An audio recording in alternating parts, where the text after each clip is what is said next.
ಓಂ ನಮಃ ಶಿವಾಯ್. ಓಂ ಪಿತಾಶ್ರೀ ಶಿವತಂದೆಯ ನೆನಪಿದೆಯೇ? ಮುರುಳಿಯ ದಿನಾಂಕ 9/11/2025. ಶಿವಬಾಬಾರವರ ವಾಣಿ. ಮಧುರ ಮಕ್ಕಳೇ, ಎಲ್ಲಿಯವರೆಗೆ ನೀವು ಕುಳಿತು ನೆನಪು ಮಾಡುವುದಿಲ್ಲವೋ, ಎಲ್ಲಿಯವರೆಗೆ ಪ್ರೀತಿಯ ಕಣ್ಣೀರು ಆ ಧಾರೆ ಹರಿಯುವುದಿಲ್ಲವೋ, ಎಲ್ಲಿಯವರೆಗೆ ಮೂರನೇ ನೇತ್ರ ತೆರೆಯುವುದಿಲ್ಲವೋ, ಅಲ್ಲಿಯವರೆಗೆ ನೀವು ಭೇಟಿಯಾಗಲು ಸಾಧ್ಯವಿಲ್ಲ. ಎಷ್ಟೇ ಭೇಟಿಯಾದರೂ ನಿಮಗೆ ನಾನು ಮತ್ತು ನನಗೆ ನೀವು ಸಿಗುವುದಿಲ್ಲ. ಈಗಿಲ್ಲದಿದ್ದರೆ ಮತ್ತೆ ಎಂದಿಗೂ ಇಲ್ಲ. ನೆನಪಿಲ್ಲದೆ ಈ ಮಿಲನ ಆಗಲು ಎಂದಿಗೂ ಸಾಧ್ಯವಿಲ್ಲ. ಒಳ್ಳೆಯದು. ಇಂದು ನೀವೆಲ್ಲರೂ ಈ ಚಿಕ್ಕ ಮೇಳಕ್ಕೆ ಬಂದಿದ್ದೀರಿ. ಈ ಚಿಕ್ಕ ಮೇಳ ಮತ್ತು ಕಡಿಮೆ ಸಮಯದ ಮೇಳವು ನಿಮ್ಮ ಅನೇಕ ಜನ್ಮಗಳ ಭಾಗ್ಯವನ್ನು ಬರೆದು ಬಿಡುವುದು. ಪ್ರಪಂಚದ ಮೇಳಕ್ಕೆ ಎಲ್ಲರೂ ಹೋಗುತ್ತಾರೆ. ಆಗ ಏನಾದರೂ ಒಂದು ವಸ್ತುವನ್ನು ತೆಗೆದುಕೊಂಡು ಬರುತ್ತಾರೆ. ಯಾವುದಾದರೂ ಚಿಕ್ಕ ಪುಟ್ಟ ವಸ್ತುಗಳನ್ನು ತೆಗೆದುಕೊಂಡು ಬರುತ್ತಾರೆ. ಆದರೆ ಈ ಮೇಳದಲ್ಲಿ ನೀವು ಏನನ್ನು ತೆಗೆದುಕೊಂಡು ಹೋಗುತ್ತೀರೋ ಅದು ಸದಾ ಕಾಲಕ್ಕಾಗಿ ಅಮರವಾಗುವುದು.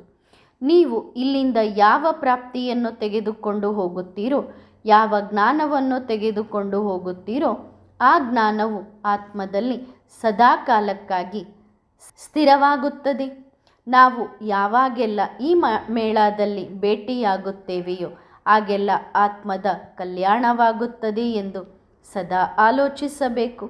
ನೀವು ಆಲೋಚಿಸಿ, ಈ ಮೇಳ ಏನಿದೆಯೋ, ವರ್ತಮಾನ ಸಮಯದ ಈ ಮೇಳದಿಂದ ನಾವು ಏನೇನು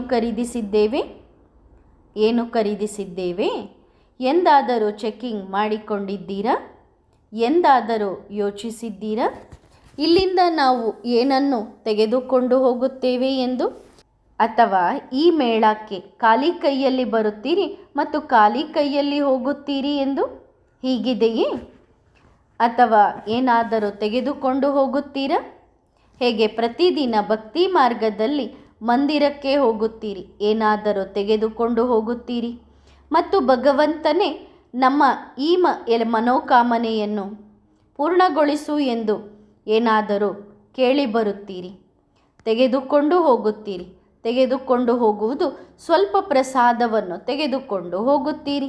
ಅದು ಸಹ ಒಂದು ದೀಪದ ಬತ್ತಿಯನ್ನು ತೆಗೆದುಕೊಂಡು ಹೋಗುತ್ತೀರಿ ಮತ್ತು ಹೇ ಈಶ್ವರ, ಹೇ ಭಗವಂತ, ನನ್ನ ಈ ಮನೋಕಾಮನೆಗಳನ್ನು ಪೂರ್ಣಗೊಳಿಸು ಎಂದು ನಿಮ್ಮ ಹರಕೆಯನ್ನು ಇಟ್ಟು ಬರುತ್ತೀರಿ. ಆಗ ಕೊಡುವುದು ತೆಗೆದುಕೊಳ್ಳುವುದು ಆಯಿತಲ್ಲವೇ? ಹೇಗೆ ಮೇಳದಲ್ಲಿ ಅಂದರೆ ಜಾತ್ರೆಗೋದಾಗ ಕೊಡುವುದು ತೆಗೆದುಕೊಳ್ಳುವುದು ನಡೆಯುತ್ತದೆಯೋ, ಹಾಗೆಯೇ ಮಂದಿರದಲ್ಲಿಯೂ ಸಹ ಕೊಡುವುದು ತೆಗೆದುಕೊಳ್ಳುವುದು ಮಾಡುತ್ತೀರಲ್ಲವೇ? ಏನನ್ನು ಕೊಡುತ್ತೀರಿ ಮತ್ತು ಏನನ್ನು ತೆಗೆದುಕೊಳ್ಳುತ್ತೀರಿ? ಆದರೆ ಇಂದು ವರ್ತಮಾನದಲ್ಲಿ ಪ್ರತಿಯೊಬ್ಬ ಮಗುವು ದೂರದಿಂದ ಬರುತ್ತಾರೆ, ಭೇಟಿಯಾಗಲು ಬರುತ್ತಾರೆ. ಕೇವಲ ಅವರಿಗೆ ಇದನ್ನು ತಿಳಿಸಿ, ನೀವು ಏನನ್ನು ತೆಗೆದುಕೊಂಡು ಇಲ್ಲಿಂದ ಹೋಗುತ್ತೀರಿ? ಎಷ್ಟು ದೂರದಿಂದ ಬಂದಿದ್ದೀರಿ? ವಾಪಸ್ ಹೋಗುವಾಗ ಏನನ್ನು ತೆಗೆದುಕೊಂಡು ಹೋಗುತ್ತೀರಿ? ಏನನ್ನೂ ತೆಗೆದುಕೊಂಡು ಹೋಗದಿದ್ದರೆ ಏನು ಪ್ರಯೋಜನ? ನಿಮ್ಮ ಸಮಯ, ಸಂಕಲ್ಪ, ತಮ್ಮ ಎಲ್ಲ ಕಾರ್ಯಗಳನ್ನು ಬಿಟ್ಟು ಇಲ್ಲಿಗೆ ಬಂದಿದ್ದೀರಿ. ಆದರೆ ಇಲ್ಲಿಂದ ಏನನ್ನೂ ಜೊತೆಗೆ ತೆಗೆದುಕೊಂಡು ಹೋಗದಿದ್ದರೆ ಏನು ಪ್ರಯೋಜನ? ಹೇಳಿರಿ. ಸರಿ, ತೆಗೆದುಕೊಂಡು ಹೋದರೂ ತೆಗೆದುಕೊಂಡು ಹೋಗುತ್ತೀರಿ ಎಂದುಕೊಳ್ಳಿ ಮತ್ತು ಅದನ್ನು ಪ್ರಾಕ್ಟಿಕಲ್ ಜೀವನದಲ್ಲಿ ತರದಿದ್ದರೆ ಏನು ಪ್ರಯೋಜನ? ಅಂದರೆ ಬಾಬನ ಹತ್ರ ಬಂದು ಬಾಬನಿಂದ ನಾವು ಏನನ್ನೂ ತೊಗೊಂಡೋಗಲಿಲ್ಲ ಅಂದರೂ ಲಾಭ ಇಲ್ಲ. ಸರಿ, ಬಾಬಾ ಹೇಳಿದ್ದನ್ನು ಜೊತೆಗೆ ತೊಗೊಂಡೋಗ್ತೀವಿ, ತೊಗೊಂಡೋಗಿದ್ದನ್ನು ನಮ್ಮ ಜೀವನದಲ್ಲಿ ಅಳವಡಿಸ್ಕೊಳ್ಳಿಲ್ಲ, ಬಾಬಾ ಹೇಳಿದ್ದನ್ನು ಪ್ರಾಕ್ಟಿಕಲ್ ಜೀವನದಲ್ಲಿ ಧಾರಣೆ ಮಾಡಿಕೊಳ್ಳಿಲ್ಲ ಅಂದರೆ ಏನು ಪ್ರಯೋಜನ? ಇದು ಅದೇ ಮಾತಾಯಿತಲ್ಲವೇ? ಮೇಳದಿಂದ ಸಾಮಾನು ಖರೀದಿಸಿದ ಸಾಮಾನಿನನ್ನು ಕಪಾಟಿನಲ್ಲಿ ಮುಚ್ಚಿಟ್ಟಂತೆ. ಹಾಗಾದರೆ ಸಾಮಾನು ಖರೀದಿಸಿ ಏನು ಪ್ರಯೋಜನ? ಇಷ್ಟು ಸಾರಿ ಮತ್ತು ಇಷ್ಟು ಸಮಯದಿಂದ ನೀವು ಮಕ್ಕಳು ಭೇಟಿಯಾಗುತ್ತಿದ್ದೀರಲ್ಲವೇ? ಹಾಗಾದರೆ ಏನು ಪ್ರಯೋಜನ? ಏನು ಲಾಭ? ನೀವಂತೂ ಏನು ಮಾಡಿದ್ದೀರಿ?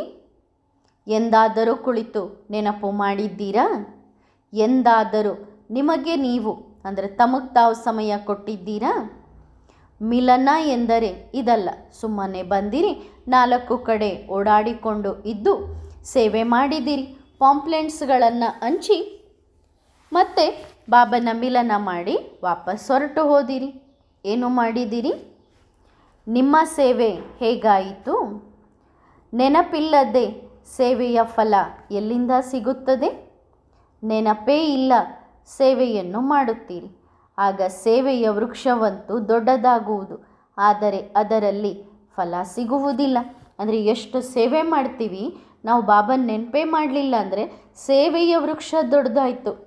ಆದರೆ ಆ ವೃಕ್ಷದಲ್ಲಿ ಫಲ ಸಿಗಬೇಕು ಅಂತಂದರೆ ಕುತ್ಕೊಂಡು ನೆನಪು ಮಾಡಬೇಕು. ಆ ವೃಕ್ಷದಲ್ಲಿ ಅಂದರೆ ಸೇವೆಯ ವೃಕ್ಷದಲ್ಲಿ ಹೂವುಗಳು ಬರುವುದಿಲ್ಲ. ಆದ್ದರಿಂದ ನೆನಪಿಲ್ಲದೆ ಏನು ಮಾಡಿದಿರಿ? ಯಾವುದು ಮೊದಲನೆಯ ವಿಷಯವು ಕುಳಿತು ನೆನಪು ಮಾಡುವುದು.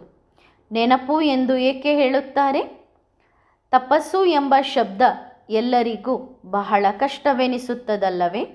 ತಪಸ್ಸು ಮಾಡಬೇಕೆಂದು ಇದು ಕಷ್ಟವೆನಿಸುತ್ತದೆ. ಆದ್ದರಿಂದ ಇದಕ್ಕೆ ಸಹಜ ಶಬ್ದವನ್ನು ನೆನಪು ಎಂದು ಹೇಳಲಾಯಿತು. ನೆನಪು ಮಾಡಬೇಕೆಂಬುದು ಇದು ಸಂಪೂರ್ಣ ಸಹಜ ಶಬ್ದವಾಗಿದೆ. ಸಹಜ ನೆನಪಾಗಿದೆ. ತಪಸ್ಸು ಕಷ್ಟವೆನಿಸುತ್ತಿತ್ತು. ಹಾಗಾದರೆ ಈಗ ಹೇಳಿ, ತಪಸ್ಸು ಏಕೆ ಮಾಡುತ್ತಾರೆ? ತಪಸ್ಸು ಏಕೆ ಮಾಡಲಾಗುತ್ತದೆ? ಕುಳಿತು ಏಕೆ ನೆನಪು ಮಾಡುತ್ತಾರೆ? ಏಕೆಂದರೆ ನೀವು ನೆನಪಿನಲ್ಲಿ ಕುಳಿತುಕೊಳ್ಳಿ ಮತ್ತು ನಿಮ್ಮ ಚೆಕ್ಕಿಂಗ್ ಮಾಡಿಕೊಳ್ಳಿ. ನಿಮ್ಮ ಜೀವನದಲ್ಲಿ ಪರಿವರ್ತನೆ ಮಾಡಿಕೊಳ್ಳಿ. ಪರಿವರ್ತನೆಯಿಂದ ನಿಮ್ಮ ಶಕ್ತಿ, ನಿಮ್ಮ ಓರ ಅಂದರೆ ನಿಮ್ಮ ಸುತ್ತ ಪ್ರಭಾವಳಿ, ನಿಮ್ಮಲ್ಲಿ ಶಕ್ತಿ ಬರುತ್ತದೆ.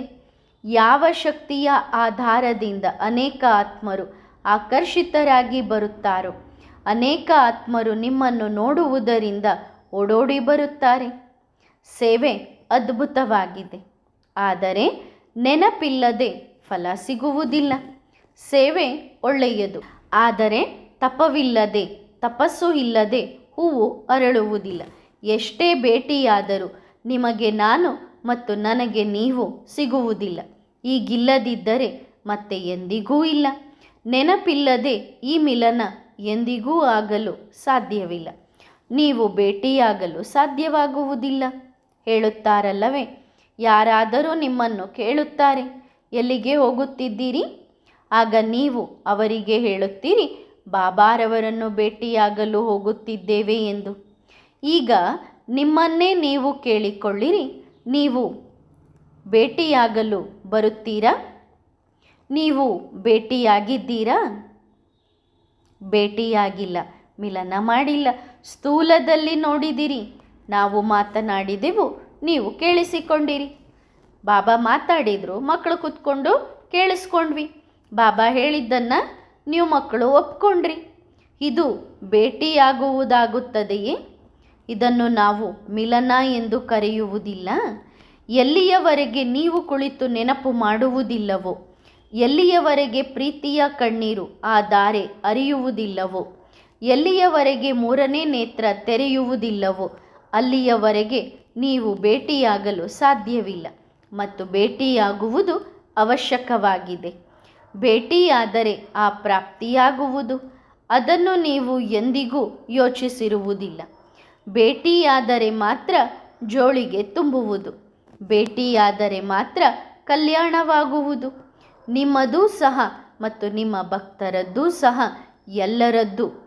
ಇಲ್ಲದಿದ್ದರೆ ನೀವು 10 ವರ್ಷಗಳವರೆಗೆ ತಲೆ ಚಚ್ಚಿಕೊಳ್ಳುತ್ತಾ ಇದ್ದರೂ ಏನೂ ಆಗಲು ಸಾಧ್ಯವಿಲ್ಲ.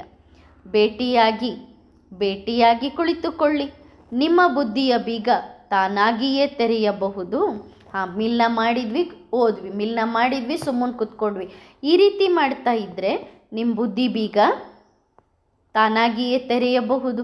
ಅಂದರೆ ಬಾಬಾ ಹೇಳಿದ್ದನ್ನು ಪ್ರಾಕ್ಟಿಕಲ್ ಅಳವಡಿಸ್ಕೊಳ್ಳಿಲ್ಲ, ನಾವು ಯೋಗನೇ ಮಾಡ್ತಾ ಇಲ್ಲ ಅಂದರೆ ನಮ್ಮ ಬುದ್ಧಿ ಬೀಗ ತೆರೀತದ? ನಿಮ್ಮ ಕೈಯಲ್ಲಿ ಕೀಲಿ ಕೈ ಇದೆ, ಆ ಕೈಯನ್ನು ಉಪಯೋಗಿಸಿರಿ. ನಿಮ್ಮ ಬುದ್ಧಿಯ ಬೀಗವನ್ನು ತೆರೆಯಿರಿ, ಖಜಾನೆಯನ್ನು ನೋಡಿ, ನಿಮ್ಮ ಬಳಿ ಏನಿದೆ ಮತ್ತು ಎಷ್ಟಿದೆ. ಏಕೆಂದರೆ ನಂತರ ತಂದೆಯ ಬಳಿ ನೀವು ಯಾವುದೇ ದೂರು ಕೊಡಲು ಸಾಧ್ಯವಿಲ್ಲ. ಈ ಅಜ್ಞಾನದ ನಿದ್ರೆ ಏನಿದೆಯೋ ಅದನ್ನು ಬಿಡಿರಿ. ಕಣ್ಣುಗಳನ್ನು ತೆರೆಯಿರಿ, ಎದ್ದೇಳಿರಿ, ನೋಡಿರಿ, ನಿಮ್ಮ ಸುತ್ತಮುತ್ತ ನಿಮ್ಮೊಂದಿಗೆ ಯಾರೂ ಇಲ್ಲ, ನೀವು ಒಬ್ಬಂಟಿಯಾಗಿದ್ದೀರಿ. ಒಂದು ವೇಳೆ ನಿಮ್ಮ ಮಿತ್ರ ಸಂಬಂಧಿಕರು, ನಿಮ್ಮ ಸಂಗಾತಿಗಳು, ನಿಮ್ಮ ತಾಯಿ ತಂದೆ ಎಲ್ಲರೂ ನಿಮ್ಮ ಸುತ್ತಮುತ್ತ ಇದ್ದಾರೆ ಎಂದು ನಿಮಗನಿಸಿದರೆ, ನಾವು ನೋಡುತ್ತಿದ್ದೇವೆ, ನಿಮ್ಮೊಂದಿಗೆ ನಿಮ್ಮ ಸುತ್ತಮುತ್ತ ಯಾರೂ ಇಲ್ಲ, ನೀವು ಒಬ್ಬಂಟಿಯಾಗಿದ್ದೀರಿ, ಕೇವಲ ಒಬ್ಬಂಟಿ ಮತ್ತು ಅಲೆದಾಡುತ್ತಿದ್ದೀರಿ. ಒಂದೇ ಜಾಗದಲ್ಲಿ ಸ್ಥಿರವಾಗಿರಿ, ಕುಳಿತುಕೊಳ್ಳಿ, ನಿಮ್ಮ ಕರ್ಮೇಂದ್ರಿಯಗಳಿಗೆ ಆರ್ಡರ್ ಮಾಡಿರಿ. ಕಣ್ಣುಗಳಿಗೆ ಹೇಳಿರಿ, ಈಗ ನಾನು ನಿಮಗೆ ಹೇಗೆ ತೋರಿಸುತ್ತೇನೆಯೋ ನೀವು ಹಾಗೆಯೇ ನೋಡಬೇಕು. ನಿಮ್ಮ ಕಿವಿಗಳಿಗೆ ಆಜ್ಞೆ ಕೊಡಿ, ನಾನು ಏನನ್ನು ಕೇಳಿಸಿಕೊಳ್ಳುತ್ತೇನೆಯೋ ನೀನು ಅದನ್ನೇ ಕೇಳಬೇಕು. ನಿಮ್ಮ ಮಾತಿಗೆ ವಿಶ್ರಾಂತಿ ಕೊಡಿ, ನಾನು ಏನನ್ನು ಹೇಳುತ್ತೇನೆಯೋ ನೀವು ಅದನ್ನೇ ಮಾತನಾಡಬೇಕು. ಮನಸ್ಸಿನ ಲಗಾಮನ್ನು ಗಟ್ಟಿಯಾಗಿ ಹಿಡಿದುಕೊಳ್ಳಿರಿ. ನಾನು ನಿನ್ನನ್ನು ಎಲ್ಲಿ ನಡೆಸುತ್ತೇನೆಯೋ ಅಲ್ಲಿಯೇ ನೀನು ನಡೆಯಬೇಕು. ನನ್ನ ಇಚ್ಛೆ ಇಲ್ಲದೆ ನೀನು ಒಂದು ಹೆಜ್ಜೆಯನ್ನು ಮುಂದೆ ಇಡಲು ಸಾಧ್ಯವಿಲ್ಲ ಎಂದು ಹೇಳಿರಿ. ಈ ಎಲ್ಲ ಕರ್ಮೇಂದ್ರಿಯಗಳು ನಿಮಗೆ ಮೋಸ ಮಾಡುತ್ತಿವೆ. ನಿಮ್ಮ ಕಣ್ಣುಗಳು, ನಿಮ್ಮ ಕಿವಿ, ನಿಮ್ಮ ವಾಣಿ ಎಲ್ಲವೂ ನಿಮಗೆ ಮೋಸ ಮಾಡುತ್ತಿವೆ. ನಿಮ್ಮ ಮನಸ್ಸು ಕೂಡ ಮೋಸದಲ್ಲಿರಿಸಿದೆ. ಈ ಮೋಸದಿಂದ ಎದ್ದೇಳಿ ಜಾಗೃತರಾಗಿರಿ. ನಿಮ್ಮ ಕಣ್ಣುಗಳನ್ನು ತೆರೆಯಿರಿ, ನಿಮ್ಮ ಸುತ್ತಮುತ್ತ ನೋಡಿರಿ. ಇಲ್ಲಿಯವರೆಗೆ ಮೂರನೇ ನೇತ್ರವು ಹೇಗೆ ತೆರೆಯಬೇಕಿತ್ತೋ ಹಾಗೆ ತೆರೆದಿದೆಯೇ? ಹೇಗೆ ತೆರೆದಿದೆ? ಒಮ್ಮೊಮ್ಮೆ ಸ್ವಲ್ಪ ತೆರೆಯುತ್ತದೆ, ಮತ್ತೆ ಮುಚ್ಚಿ ಹೋಗುತ್ತದೆ, ಮತ್ತೆ ಸ್ವಲ್ಪ ತೆರೆಯುತ್ತದೆ, ಮತ್ತೆ ಮುಚ್ಚಿ ಹೋಗುತ್ತದೆ. ನಿಮಗೆ ನೋಡಲೂ ಸಹ ಆಗುತ್ತಿಲ್ಲ. ನಾನು ಇಲ್ಲಿ ಏಕೆ ಇದ್ದೇನೆ? ನನ್ನ ಕಾರ್ಯವೇನು? ನಾನು ಏನು ಮಾಡಲು ಬಂದಿದ್ದೇನೆ? ನನ್ನ ಜೀವನದ ಯಾತ್ರೆಯಲ್ಲಿ ನಾನು ಏನನ್ನು ಪಡೆದಿದ್ದೇನೆ ಎಂದು ನಿಮ್ಮನ್ನು ನೀವು ಎಚ್ಚರಿಸಿ ಇಟ್ಟುಕೊಳ್ಳಿರಿ. ಅಂದರೆ ಈ ಪ್ರಶ್ನೆಗಳಿಗೆ ಉತ್ತರ ಹುಡ್ಕೊಂಡು ಜಾಗೃತ ಮಾಡಿಕೊಳ್ಳ್ರಿ. ಹೀಗೆ ಸತ್ತು ಹೋಗುತ್ತೀರಾ? ಇಂದು ಸಮಯದ ಭರವಸೆ ಇಲ್ಲ ತಾನೇ? ಒಂದು ರಾತ್ರಿ ಎಂತಹದ್ದಾಗಿರುತ್ತದೆ ಎಂದರೆ ಎಲ್ಲರೂ ಮಲಗಿರುತ್ತಾರೆ ಮತ್ತು ಸೂರ್ಯ ಉದಯಿಸುವುದೇ ಇಲ್ಲ. ಆಲೋಚಿಸಿ, ಆ ದಿನ ಹೇಗಿರುತ್ತದೆ? ಆ ಸಮಯದಲ್ಲಿ ಏನು ಪುರುಷಾರ್ಥ ಮಾಡುತ್ತೀರಿ? ಆ ಸಮಯದಲ್ಲಿ ಏನನ್ನು ನೆನಪು ಮಾಡುತ್ತೀರಿ? ಆ ಸಮಯದಲ್ಲಿ ಯಾರು ನೌಕರಿಗೆ ಹೋಗುತ್ತೀರಿ? ಆ ಸಮಯದಲ್ಲಿ ಯಾರು ಯಾವ ಮಕ್ಕಳನ್ನು ರೆಡಿ ಮಾಡುತ್ತೀರಿ? ಯಾವ ಕೆಲಸ ಮಾಡುತ್ತೀರಿ? ಏನು ಮಾಡುತ್ತೀರಿ? ಸಂಪೂರ್ಣವಾಗಿ ಜೀವನದಲ್ಲಿ ಫುಲ್ ಸ್ಟಾಪ್ನ ಬಿಂದು ಬಿದ್ದು ಬಿಡುತ್ತದೆ. ಎಂತಹ ಫುಲ್ ಸ್ಟಾಪ್ ಎಂದರೆ ಅಲ್ಲಿ ಕಾಮ ಕೂಡ ಇಲ್ಲ, ಪ್ರಶ್ನಾರ್ಥಕ ಚಿಹ್ನೆಗಳು ಕೂಡ ಇರುವುದಿಲ್ಲ. ಏನಾಗುತ್ತದೆ? ಎಲ್ಲದಕ್ಕೂ ಫುಲ್ ಸ್ಟಾಪ್ ಬಂದು ಬಿಡುತ್ತದೆ. ಜಾಗೃತರಾಗಿರಿ, ಕುಳಿತುಕೊಳ್ಳಿರಿ, ವಿಚಾರ ಮಾಡಿರಿ. ನಮ್ಮೊಂದಿಗೆ ನಾವೇ ಮಾತನಾಡಿಕೊಳ್ಳಬೇಕು. ಮನಸ್ಸಿನ ಬಾಗಿಲನ್ನು ತೆರೆಯಿರಿ. ನಾವು ನಿಮ್ಮ ಗೇಟಿನ ಬಳಿ ನಿಂತಿದ್ದೇವೆ. ನೀವು ತೆರೆಯದಿದ್ದರೆ ನಾನು ಒಳಗೆ ಬರುವುದಿಲ್ಲ. ತೆರೆಯಿರಿ, ಅಂದರೆ ನಿಮ್ಮ ಮನಸ್ಸಿನ ಬಾಗಿಲನ್ನು ತೆರೆಯಿರಿ. ಎದ್ದೇಳಿರಿ. ಇನ್ನು ಎಲ್ಲಿಯವರೆಗೆ ಮಲಗುತ್ತೀರಿ? ಎಷ್ಟು ಮಲಗುತ್ತೀರಿ?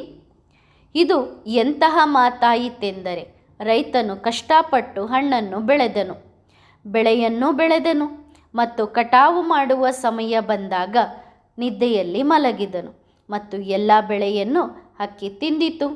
ನಿಮ್ಮ ಜೀವನವೂ ಒಂದು ಬೆಳೆಯಾಗಿದೆ ಮತ್ತು ಸಮಯದ ಹಕ್ಕಿ ಇದನ್ನು ತಿನ್ನುತ್ತಿದೆ ಮತ್ತು ನೀವು ಆತ್ಮ ಮಲಗುತ್ತಿದ್ದೀರಿ. ಈಗ ನೀವು ತೀರ್ಮಾನಿಸಬೇಕು, ನೀವು ಕಾವಲು ಕಾಯಬೇಕೇ ಅಥವಾ ಮಲಗಿರಬೇಕೇ? ನಿಮ್ಮ ಜೀವನದ ತೀರ್ಮಾನ ನಿಮ್ಮ ಕೈಯಲ್ಲಿದೆ. ಕೇವಲ ಇಷ್ಟೇ ಹೇಳುತ್ತೇನೆ. ಈಗ ಎದ್ದೇಳಿ, ಜಾಗೃತರಾಗಿರಿ. ನಿಮ್ಮೊಂದಿಗೆ ನೀವೇ ಮಾತನಾಡಿಕೊಳ್ಳಿ. ಜನರೊಂದಿಗೆ ಇಷ್ಟು ದಿನ ಮಾತನಾಡುತ್ತಾ ಬಂದಿದ್ದೀರಿ. ಒಬ್ಬರಿಗೊಬ್ಬರು ಇಡೀ ದಿನ ಭೇಟಿಯಾಗುತ್ತೀರಿ. 2 ರಿಂದ 4 ಗಂಟೆ ನಿಮ್ಮನ್ನು ನೀವು ಭೇಟಿಯಾಗಿರಿ. ನೀವು ನಿಮ್ಮನ್ನು ಭೇಟಿಯಾಗಿರಿ. ಅಂದರೆ ಸ್ವಯಂಮಿಗಾಗಿ, ಸ್ವಯಂನ ಪುರುಷಾರ್ಥಕ್ಕಾಗಿ 2 ರಿಂದ 4 ಗಂಟೆ ಸಮಯ ಕೊಡಿ. ನಂತರ ನಾವು ನಿಮ್ಮನ್ನು ಭೇಟಿಯಾಗುತ್ತೇವೆ. ಒಳ್ಳೆಯದು. ಮತ್ತೆ ಸಿಗೋಣ. ಸದಾ ಖುಷಿಯಾಗಿರಿ. ಓಂ ನಮಃ ಶಿವಾಯ.